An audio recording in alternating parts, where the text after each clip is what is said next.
Quilting has been aptly described as a fabric sandwich that unites both art and craft and tradition and originality.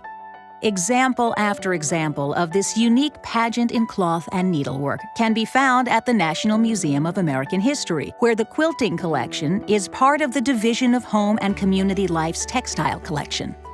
The collection originated in the 1890s as part of a gift of household, costume, and personal items, and 3 quilts that belonged to the Kopp family of Stonington, Connecticut.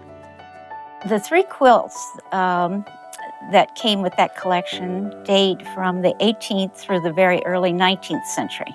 The one that is a quilted counterpane has 3 layers. It's indigo blue wool for the top. It has a wonderful quilted pattern. In the center is a pineapple. There's another bed cover in the collection. It's an embroidered counterpane, and it has the same design. There was a member of the Kopp family who drew patterns for the ladies to use for their quilts and their embroidered counterpanes.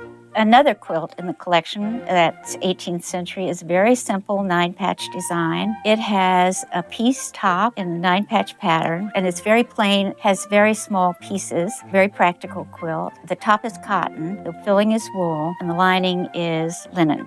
It's more of a utilitarian quilt, so we're lucky to have it remain because a lot of utilitarian quilts were used and thrown away. The third quilt is a framed medallion that has hundreds of pieces of fabric dating from the 1770s to the very early 19th century. It's like a catalog of the kinds of fabrics that people used for clothing and household furnishings during that time, and it's in a quilt that is pretty dateable. The Kopp family was well off, but the pieces in the frame medallion quilt are as small as 3/8 of an inch across, and so they were a thrifty family as well as a well-off family. Since that initial gift, the collection has grown to cover 3 centuries of American history. It's a collection that illustrates the boundaries of thrift and extravagance in quilting, and the infinite variety of styles and materials that are the American quilt. And they often provide us with an unusual glimpse of the times in which they were made and prevailing attitudes of an era. Quilts from the 1700s are the earliest surviving American example of this form of historical communication and of the craft itself. They are relatively rare, but the National Collection includes some notable examples. The earliest dated quilt in our collection was made by Eve Van Cortlandt, dated 1760 and has her initials on the lining, EVC. The top is of fine linen. It's obviously from a well-to-do family. One of the quilts in our collection has a top of a printed and painted palampour made in India, and it was probably used unquilted as a bed cover. From the design, it was probably made around 1775. The lining is a 19th century fabric. The quilting threads are a clue to its being made at a later date as a quilt. Palampour itself has an inscription on it, and it says, "This quilt was purchased 1736 of a smuggler of East India goods in the Isle of Wight, England." It's signed Elizabeth Smith, Charleston. Another quilt in our collection, the center of which was probably made in the 18th century, is a chintz applique quilt top. The center was made by Mary Gorsuch Jessup, and the printed fabrics that she used for her applique were printed by John Hewson. John Hewson came to this country before the Revolutionary War at the behest of Benjamin Franklin.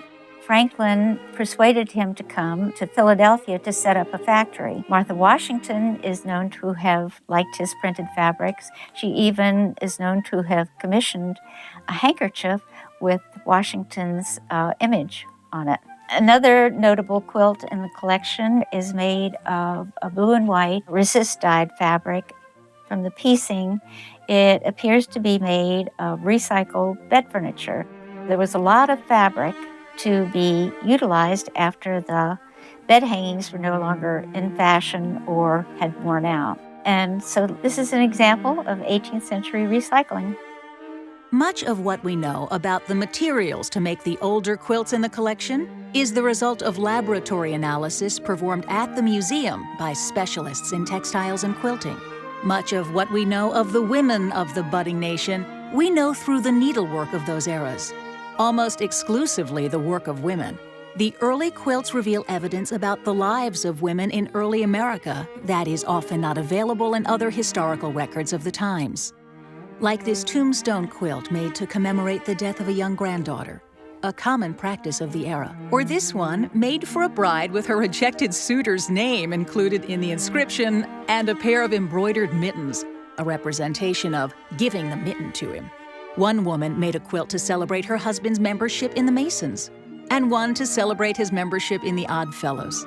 The women quilt makers also used their needlework to comment on the political and societal concerns of their times, like this quilt, made by a patriotic woman whose son was a Union soldier. The quilt contains his name and the names of the president and generals under whom he served. Or this one, to show support for William Henry Harrison's presidential bid with his log cabin campaign symbol. As the 19th century unfolded, increased time and available materials allowed devotees to expand the decorative aspects of quilting, a point substantiated by the National Collection.